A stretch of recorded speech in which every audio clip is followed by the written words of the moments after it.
محمد نبينا بنور هدينا من مكة حبيبي نوره سطع المدينة صلى صلاته حلى بصفاته يا بخت اللي في ظله ماشي يشفع له في مماته محمد نبينا بنور هدينا من مكة حبيبي نوره سطع المدينة صلى صلاته حلى بصفاته يا بخت اللي في ظله ماشي يشفع له في مماته يا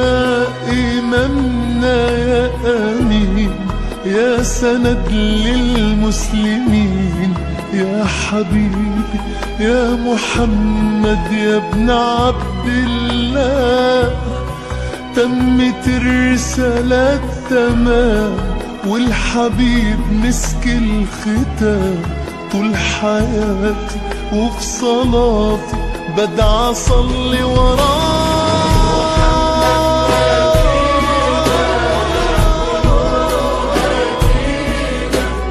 من مكة حبيبي نوره سطع المدينة صلى صلاته وتحلى بصفاته يا بخت اللي في ظله ماشي يشفع له في مماته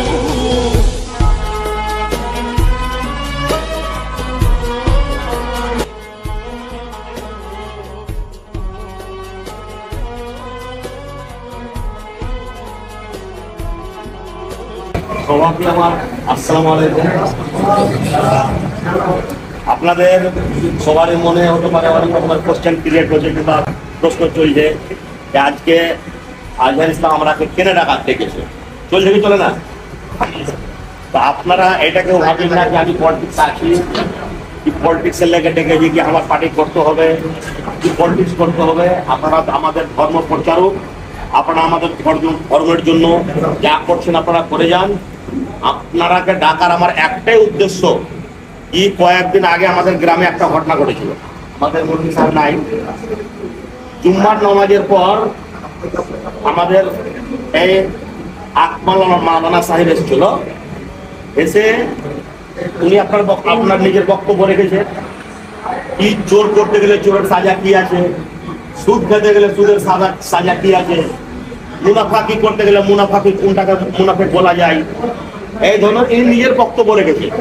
না কেউ পার্টিকুলার নাম নিয়েছে, না কোনো গ্রামের নাম নিয়েছে। তা আপনারা যদি খুতবাতে চাপবেন, তো আমাদের শুক্রবারের দিন যেটা আপনারা খুতবাতে মানেটা কি, যে আমরা দুনিয়াদারি কেমন করে করতে হবে, ধর্মের প্রচার কেমন করে করতে হবে, এটাই না। এবার ইনি খুতবাতে চলে গেছে। তারপর আমাদের গ্রামে যেটা মাওলানা মল্লি সাহেব, ওকে বলছে ওই 4-5টা আমাদের গ্রামের লোক, এই হচ্ছে বেসিক শয়তান, সালা ওটা মনে হচ্ছে এই সালা হচ্ছে বেসিক শয়তান। তো আমাদের যে ধর্মের প্রচারক, যে আপনাদের একটা বেতন পাবো একটা মাওলানার, কোথাও 8,000 আছে, কোথাও 7,000 আছে, কোথাও 10,000 আছে, আপনাদের বেশি নেই। এক আমার মুরগি মাওলানাকে গ্রামের লোক নিজের শক্তি প্রয়োগ করিয়া, নিজের পাওয়ারের প্রয়োগ করে যদি ঢেল দেয়, তো কাল থেকে আপনাদের নিজের ছেলেপিলাকে আপনারা মাওলানা বানাবেন কি? সেটাও বলবি করবেন, কেউ করবে না। তো আমি যখন শুনলাম উনি ওকে বলেছেন যে আপনি এই ধরনের কথা কেন বলছেন আপনি আমাকে, আচ্ছা আমার কি দোষ আছে? তো বলছে তুমি বেশি বকবা তো তোমাকে এখনই কাজ থেকে বাদ দিয়ে দেবো, তুমি নিজের কাজ ঘুরে নাও, তোমাকে কাজ থেকে বাদ দিয়ে দেবো। তো আমাদের এক একটা যে কোনো গ্রাম হোক, কোথাও আপনার 500 লোকের জমাত আছে, কোথাও 1500 লোকের জমাত আছে, কোথায় 3000 লোকের জমাত আছে। তো যেখানে গ্রামের ব্যাপার আছে সেখানে একটা মানুষ তো ডিসিশন নিতে পারে না। গ্রামের এক একটা প্রত্যেকটা ব্যক্তির অধিকার আছে। একটা মৌলবি যখন 5 ওয়াক্ত আজান দেয়, 1 মিনিটও লেট করে তারপরে আপনাদের মনে টকটকে লেগে থাকে কাপ ভরে আগান দিতে হবে। কিন্তু যারা অসাধারণ মানুষ তারা তো গাহারাই পর্যন্ত ঢুকে না। একটা মাওলানা 5 লক্ষ আজানটা যে দেখেন একদিন, ও 5 লক্ষ আজ দেখেছি। এটা এই গ্রামে না, আমাদের প্রত্যেক কার্যকর্তা বললো গ্রামে, শুধু আপনাদের গ্রামে না, এটা সব গ্রামে এরকম আছে। খালি মূল্যকে দোষ ধরা।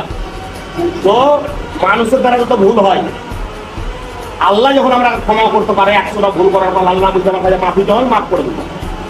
তো মানুষের দ্বারা তো ভুল হলে অবুঝে বলতে হবে, এটা এরকম না এটা ওরকম। তো আপনারাকে ডাকার আমার একটাই উদ্দেশ্য, আপনারাকে কেউ কি আমার পার্টি পলিটিক্সের সাথে কোনো মতলব নেই। আপনাকে যেখানে খুশি যাকে ভোট দেওয়ার, যে পার্টি করার, আপনারা স্ব-ইচ্ছা অনুসারে স্বতন্ত্র আসেন, এতে আমার কোনো প্রেসার নাই।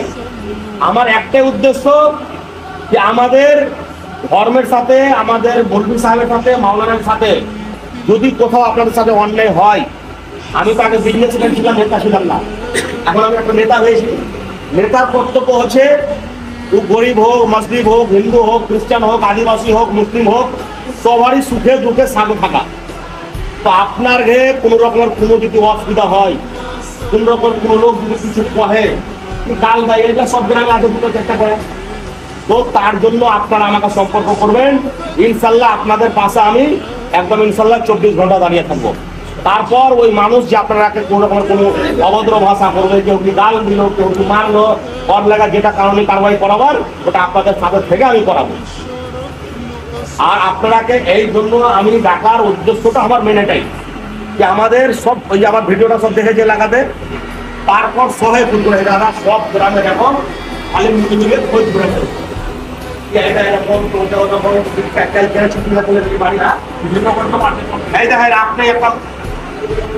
একটা মাওলানা, এখানে অনেক মাওলানা আছে, আপনি মসজিদের আলেম এলাকার, মনে করলেন আপনাকে বাড়ি থেকে 15-1টা কমাতে, যে হ্যাঁ আমার স্ত্রী, আপনার স্ত্রীর শরীর খারাপ আছে, আপনাকে অবশ্যই এমার্জেন্সি হয়ে যেতে হবে।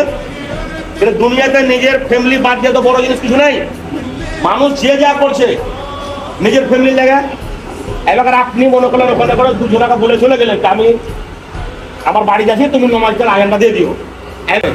যে বদমাস লোকটি আছে ওরা এলাকার মূল্য তুই কাকে কয়ে গেলি, তুই গেলি কেন? কিন্তু ওই মানুষটা যে গেল আমাদের মৌলভী সাহেবটা কি কারণে গেল, আর অসুবিধাটা কি এটা দেখবে না। 10,000 টাকা মাছ দিলে কিনে মানুষকে কিনে দিলেই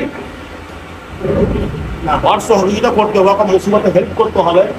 তো যখন পর্যন্ত আমাদের ভিতরে তালিম আসবে না, জ্ঞান আসবে না, তো কোথা থেকে আমাদের সমাজ চেঞ্জ হবে? আমাদের একটাই উদ্দেশ্য, সমাজকে আমরা একটা চেঞ্জ করতে হবে।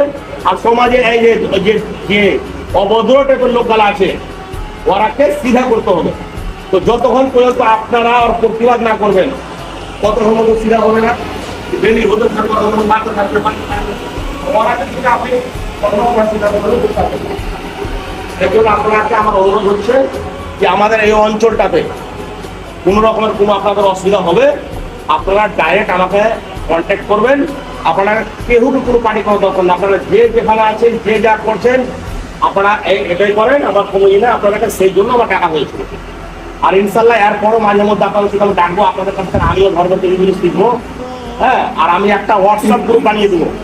হোয়াটসঅ্যাপ গ্রুপ বানার পর আপনাদের যখন আমাদের মাওলানা সাহেব আসছে সবাইকে ওই হোয়াটসঅ্যাপ গ্রুপ আমি অ্যাড করে দেবো, আমিও থাকবো। আপনাদের কোনো রকমের কোনো অসুবিধা হবে, হোয়াটসঅ্যাপ গ্রুপ আপনারা নিজের প্রতিক্রিয়া দেবেন কিংবা নিজের মেসেজ করবেন, কি অসুবিধা হচ্ছে ইনশাল্লাহ আমি চেষ্টা করবো ওটা সলভ করার। হ্যাঁ, সবাইকে আসসালামু আলাইকুম।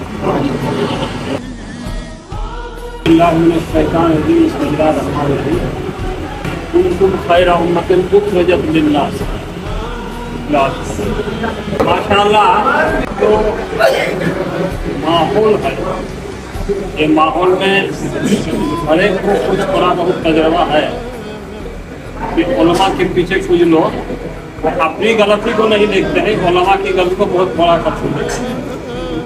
ये अक्सर जहाँ अच्छी खुशी टाइप का आदमी जो शुरू से अगर 40 के पहले उसकी जिंदगी का डाटा देखा जाए तो मस्जिद से उसका कोई ताल्लुक नहीं। 45-50 हुआ है तो मस्जिद का मुंह देखा, और वही लोग जो है किसी किस्म के लोग गलती पकड़ते हैं किसका, जबकि एक उलमा पढ़ करके आके 12 साल से ही जो हम मस्जिद के साथ इसका काम करते हैं। ये जो है हर गांव में इस तरह का एक माहौल भी बना हुआ है गाँव में। तो आज जो हमारे मोहतरम अजहरुल इस्लाम साहब हम सबों को बुलाकर गोया कि हमारे हरस बंधाए कि हम हुफलेस ना हो और कमज़ोर ना हो, अपने आप को जो है एकदम बिल्कुल ये ना समझें कि हमारे पीछे कोई नहीं है। अल्लाह ताला तो मालिक है ही है, उसके साथ साथ दुनियावी तौर पर एक दूसरे का मुकाबला करने के लिए आगे बढ़ कर के आना होगा और लोगों का फ़ायदा पहुंचाना। ये हमारे मोहतरम अजहरुल इस्लाम साहब जो हम सबको बुला करके जो बात कहे हो तो बिल्कुल एक कीमती बात है और हमारे हक में बहुत हौसला अफजा बात है। हम लोगों के हक में बहुत हौसला अफजा बात है कि हम लोग बहुत वक्त में ऐसा भी होता है कि हम कोई अपनी गलत अपनी शिकायत को सुनते हैं, किसी आलिम की शिकायत बोलने की हिम्मत नहीं होती, इसलिए कि हमारे पीछे कोई जो है ऐसा आदमी नहीं है। ये साहिब ने आज जो हम लोगों को हौसला दिलाया, इसलिए कमो बेश अब ये अवाम के सामने जो हकीकत है, किसी के अदावत और दुश्मनी के लिए नहीं बल्कि हकीकत है, जो हकीकत बात उसके सामने रखे और अगर कुछ जो है परेशानी आती है तो परेशानी को हल करने के लिए अल्लाह की तरफ से गोया कि अजहरुल इस्लाम साहब जो है आगे बढ़ कर के आएंगे। अल्लाह दुआ करते हैं कि अल्लाह जैसे उनको तौफीक दे समाज की खिदमत करने के और साथ साथ दीन की खिदमत और उलमा की खिदमत। ये उलमा की खिदमत ये जो है बहुत अहम चीज़ है, बहुत बड़ी चीज़ है। जबकि इस ज़माने में उलमा को लोग अच्छी नज़र से नहीं देखते, लेकिन बिजनेसमैन के होने के नाते एक जो है उलमा के साथ ये अपना अच्छा ताल्लुक बनाए हुए हैं और सबको बुलाकर ये हौसला दिलाए तो बहुत बड़ी बात है। अल्लाह ताला जैसे इनको इनकी हयात को दराज करें और समाज की खिदमत सही ढंग से करने की तौफीक दे। अल्लाह ताला इनके बिजनेस में भी कामयाबी अता फरमाए और इनके जो मकसद है, जो मंजिल है, वो मंजिल तक इनको पहुँचाए। अल्लाह सभी हम सबों की दुआ है। अस्सलाम वालेकुम। আমি এখান থেকে দুটা কথা বলবো। এখন পর্যন্ত যত নেতা আমরা দেখেছি, আমার বয়স মোটামুটি 70-এর কাছাকাছি। এখন পর্যন্ত যতটা নেতা আমরা দেখেছি, এই ধরনের আলেমদের হৌসলার জন্য কোন নেতার মুখ থেকে অন্তত আমি কানে শুনি। আপনারা যদি শুনে হ্যাঁ, আমি কিন্তু শুনিনি। যা হোক, উনি যেটা বললেন একবারে ঠিক। আমাদের পিছনে একটা ওইরকম ভারপ্রাপ্ত লোক থাকা দরকার, যাতে আমরা সাহস করে খুতবা দিতে পারি, সাহস করে কোরআন হাদিসের কথাগুলো খুতবা হিসেবে বলতে পারি। আমরা ওটাও বলতে পারি না কেন, যে আমাদের পিছনে ভয় আছে যে একটা হক কথা বলবো তাহলে আমার পিছনে লেগে যাবে। এই যে আজকে আমরা কত খুশি হলাম, বিশেষ করে আমি, যে আমরা এখন থেকে একটু সাহস পেলাম যে আমরা হক কথাটা বলতে পারবো। যা হোক, আমরা রাজনীতির ব্যাপার কিন্তু বললেন যে আমরা যে যা পার্টি করতে পারি, তবে আমাদের যখন উনি সাথ দিবেন তা আমাদের কিছু কোনো ব্যাপারে সাথ দেওয়া দরকার। আসসালামু আলাইকুম। যে কথাটি বললেন ওই কথারই প্রসঙ্গে আমি সমর্থন হিসেবে যে আজকে যে উনি যত বড় সাহস দিয়েছেন, এই ধরনের সাহস আলেম ওলামাকে এখন পর্যন্ত আমিও শুনিনি। আলহামদুলিল্লাহ, আজকে অতি আনন্দিত আমরা। তার সাথে সাথে এ কথাও বলবো যে ঘটনাটিকে উনি ইঙ্গিত করলেন, ওই ঘটনাগুলো অহরহ যেখানে সেখানে গ্রামে গ্রামে ঘটছে। এই সব ঘটনাগুলোর রোকথামের জন্য এই ধরনের পদক্ষেপ জরুরি এবং অপরিহার্য।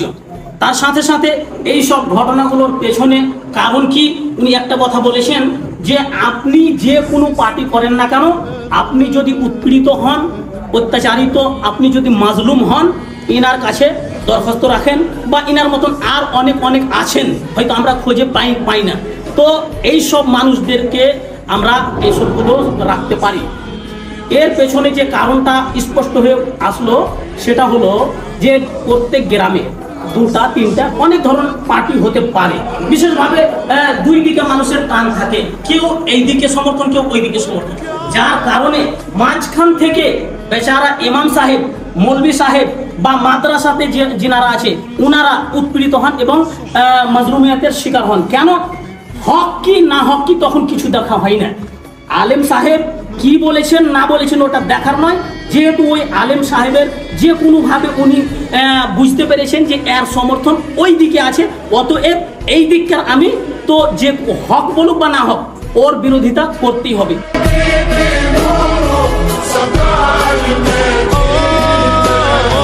حبيبي يا طه نجم المتاهة غيرت الدنيا في عينينا بالليل وضحاها صلى صلاته حلت صفاته يا بخت اللي في له ماشي يشفع له في مماته نبينا هدينا من مكة حبيبي نوره سطع المدينة حبيبي نوره سطع المدينة يا حبيبي يا طه نجاة